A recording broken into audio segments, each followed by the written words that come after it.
Welcome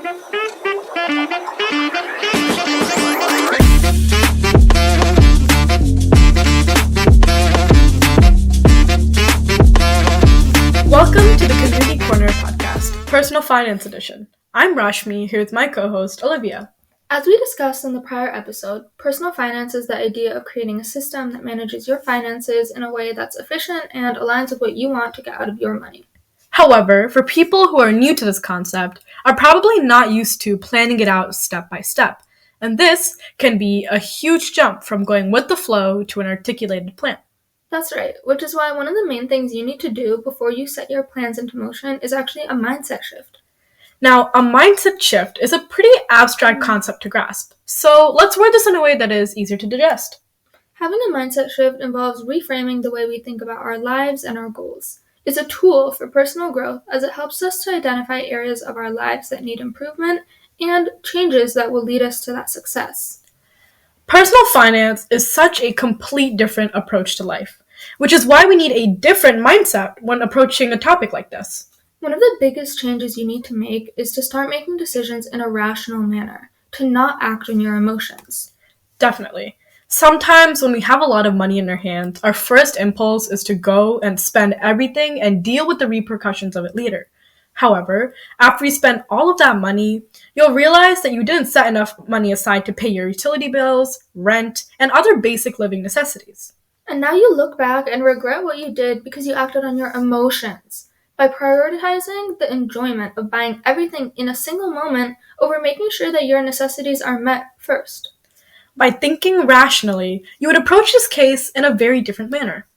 You would first make sure your bills and other necessities are paid before you go out and spend money. This way, you're able to have the best of both worlds without the stress. And secondly, you also need to challenge yourself. And I don't mean like buying $1 million house in 2 days. It means that you would be setting goals that are slightly outside your comfort zone. We will get into how to create financial goals that are best for you in the near future. Exactly. It's not practical at all to be setting goals like Rashmi just mentioned. I'd say a reasonable way to push yourself out of comfort zones without overdoing it, for example, is to increase your savings rate or invest in a new, potentially higher yield asset. It's about pushing yourself to achieve more with your money. Yep. This also makes the reward feel that much more better, and you're also improving your quality of life. This third shift adds on to the first one we mentioned. You cannot just make decisions abruptly. You need to be willing to spend time looking into what decision you want to make. This means you have to educate yourself on the risks of making the decision and the benefits of it in order to come to a final decision. This means if you're deciding to invest in a certain company, especially as someone starting new, you need to think about it. Let's say you want to invest in Amazon. You have to spend time reading into the financial market, how often the prices are falling and rising, seeking advice from professionals, and reading articles before you actually invest in it. Think about the reasons going into your decision. And this will help you weigh the pros and cons and ultimately make the best decision for you. This is considered a mindset shift because spending this much time on something you never had to consider initially is a big transition. And it can be annoying and you might get lazy at times. However, it's crucial to be spending that extra time so you won't regret making that decision later. This next one is more about what you need to do after you make a decision and it doesn't work out well. In the finance world, it's very common to make mistakes. However, the most important part is how you get back up from it. It's to take responsibility of your mistakes and learning from it. It's human nature to become really emotional and feel distressed when something doesn't go your way. It can feel like a failure and we'll want to ignore and move on fast.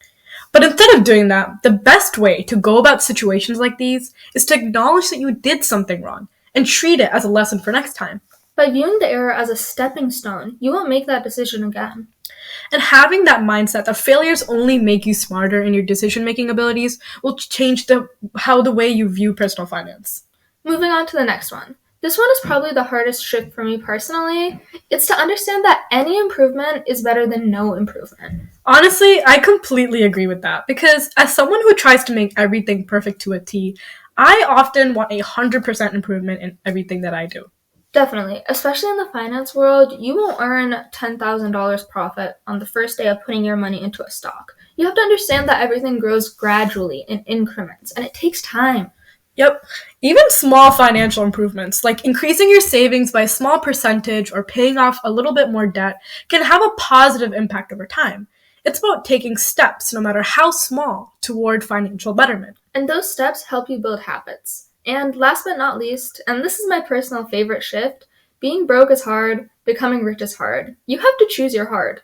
Yep. I honestly think this is like a reality check shift for me because it really sets your brain into perspective about where you want your priorities to lie. Yeah, this concept emphasizes the idea that managing your finances, responsibility, and working towards financial security can be challenging, but it's a choice worth making. Yep. And it's also like understanding that both financial hardship and prosperity come with their own difficulties. But you have to choose, and you have the power to choose to decide what path you want to follow.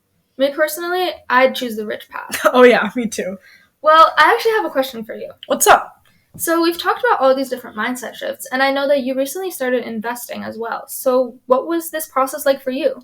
That's a great question, actually. I'd honestly say that it was pretty similar to the mindset shifts that we talked about throughout this episode. Can you elaborate? Yeah, so I used to be one of those people who wanted their money to grow exponentially without putting in time and effort required, which is pretty absurd now that I think about it. But then I realized I needed a change in perspective. That's a common sentiment. So what were the first steps you took to change that? Well, I had to break it down into a few key points. First, I needed to embrace rational thinking. I understood that money doesn't grow fast, and I needed to be patient. I decided to use that time instead of just waiting as an opportunity to do some more research. How did you do that? So I needed to figure out first what type of investment account I wanted to use and what I needed, right? So I went to talk to my econ teacher who knew a lot about this topic, and he suggested that I open a youth account through Fidelity. So this account is basically where I do all the trading, but my parents monitor it in the background. In terms of figuring out what I wanted to invest in, well, it definitely required a time commitment, and I was ready to put in the work. I researched the current state of the economy and even asked my parents who also actively trade. That's a wise move. You definitely found the right professionals to help you prosper. And is there anything else that played a significant role in your investment journey? Oh yeah, acknowledging that even if my money grew slowly, it was still an improvement. It kind of ties back to a little improvement is still improvement mindset shift that we just talked about. It's important not to get discouraged by small gains and to keep your eyes on the long-term goals. That's a great way to view it. Next episode, we'll start looking closer at people's success in personal finance and what we can take away from that. For now, that's it from Rashmi and Olivia. Cashing out.